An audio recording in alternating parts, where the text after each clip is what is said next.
Hello everyone and welcome to another session of AP Human Geography with Mr. Elrod. We're continuing on today in Unit 4, discussing political organizations of space. And this particular talk gets more directly into the actual governance of a state, because we're actually going to be talking about the different types of government, I guess as far as we classify them as different types of government found within states around the world. Now, one of the important things to keep in mind really as we go forward, especially in the world that we have today, things are a little bit more complicated in terms of looking at governments and looking at states, and determining what type of a government a country has is not always going to be easy. And so you kind of have to look at some of the nuanced elements of the state and the way that government occurs and happens and things like that. And things are always fluctuating. So whereas historically it would have been pretty easy to distinguish between the different types of government, because of the way that government happens, the way that governance happens, the way the new types of technology and communication and things like that are happening. It's not necessarily as easy to determine what type of government, as far as how you would classify it. In fact, some of these you might even say might be a little bit outdated, and you might even see combinations of several different categorizations of governments. But in today's world, really, you're going to mostly either see a unitary form of government or a federal form of government. So it's important that you look at the country specifically to kind of tell whether it's going to be unitary or federal. And we'll talk more specifically about what each of those are. But again, when we look at the types of government, there are many things that are going to come into play in terms of how the people are going to establish their type of government. A lot of it's going to have to do with the history of the people. A lot of it's going to have to do with the history of their government. A lot of it's going to have to do with the history of as far as people's interaction with the government. Some of it you might even say has to do with their culture. It seems like, for whatever reason, some cultures tend to lend themselves better to some types of government. Some of it's going to have to do with land area.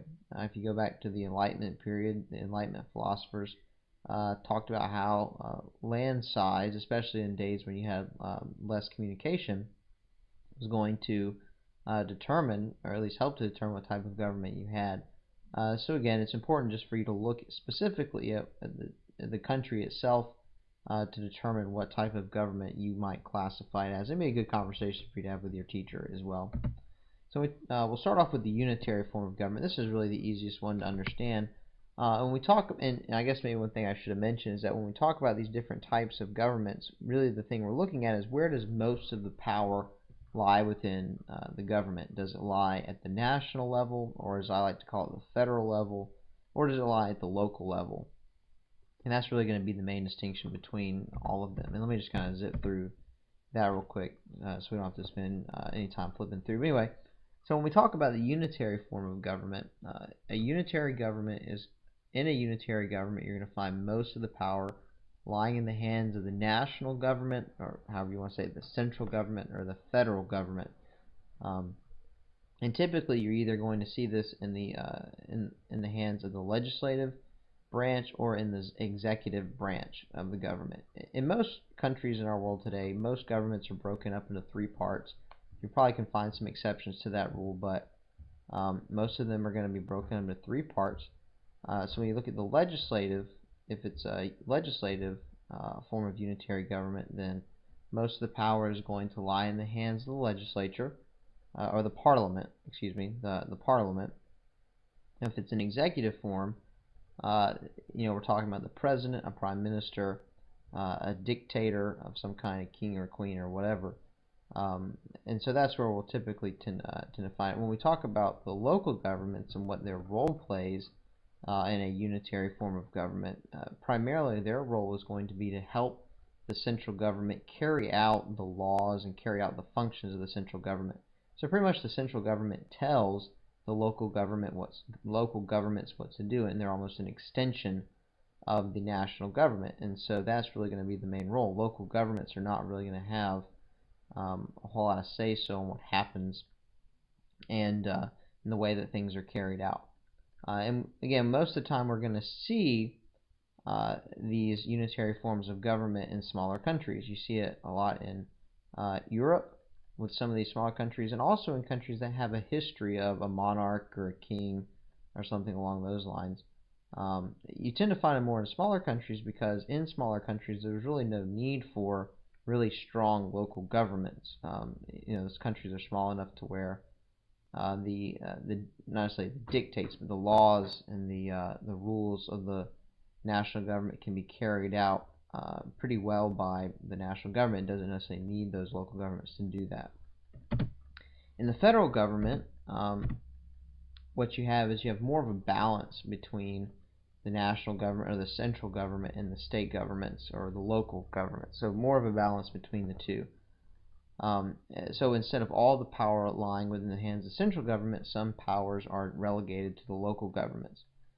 This is very much what was envisioned in the United States and the way that it originally operated. A lot of people would probably say that we're going more towards unitary forms of government, especially with the nationalization of certain elements, or at least a lot of things being brought under national control. That's another conversation for another day. In fact, in federal governments, most of the time, at least the idea is that the two forms of government work against each other, at least the central or the local governments work against each other to keep either of them from gaining too much power and too much prestige. Now, in most instances, one of the types of government has to have more control than the other, because if one has to be able to override the other, because if not, a lot of times you're not going to be able to get things done. One of the important elements, though, is that the local governments, instead of really being subsidiaries of the central government, is they actually act as individual autonomous governments that make their own decisions, and a lot of times can decide whether or not to involve themselves or to participate in things that the national government has put forth. A great example of that is the national health care debate that the United States has been having here for the last couple of years. Several states have sued the national government or the federal government in order to keep the national health care system from being implemented.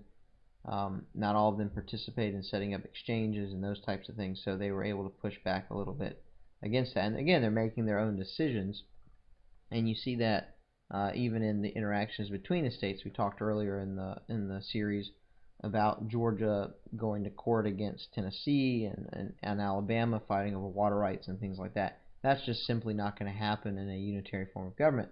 Unitary government is going to make those decisions, and there's really no fighting between the two. And so the last type of government we have is the Confederal or the Confederacy, and most of you have probably seen that in the context of the Civil War, Confederate States of America.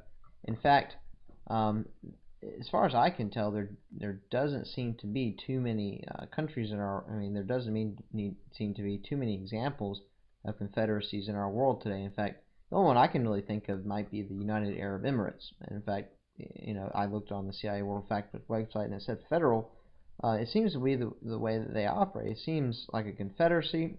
I guess people could argue against that. In fact, if you can find examples of confederacies, throw them up there. Let me know about them, because it's not anything that I'm aware of or is overly apparent. But anyway, within the Confederacy, the way that it differs from the other forms of government is that most of the power is going to lie in the hands of the local government. So really the central government is very weak. And in fact, you might consider it to be more like an advisory board. It advises the other states how to operate, kind of like I guess I wouldn't say a parent, that's not a very good example. But it tries to help the states get along, and most of the power lies in the hands of the local governments. And so that's where the difficulty comes, is that you have all these smaller governments that are really kind of almost competing against one another, and they have a difficult time getting along, which is why a lot of times the federal government works so well, because you have kind of that overarching authority that the national government has that can kind of make things happen. In fact, when you look back at history and look at the Confederacy in the United States, it's one of the main issues they had, is that the states couldn't get along, and states would do silly things like have two different sizes of train tracks. That to us doesn't make a whole lot of sense, but each state decided on how large or how wide its train tracks would be, and so the trains did not move very smoothly across the different Confederate states. In our world today, the national government standardizes the sizes of roads, which obviously helps in a lot of areas. And so, and it does things more than that, but that's just one example. And so again, the Confederacy is not a very efficient form of government. It typically doesn't work very well, which is why we don't really see many of them in our world today. So that's all that we have time for today. I hope you found that to be helpful. If you have any questions or comments, please feel free to comment in the comment section below, and I look forward to seeing you next time.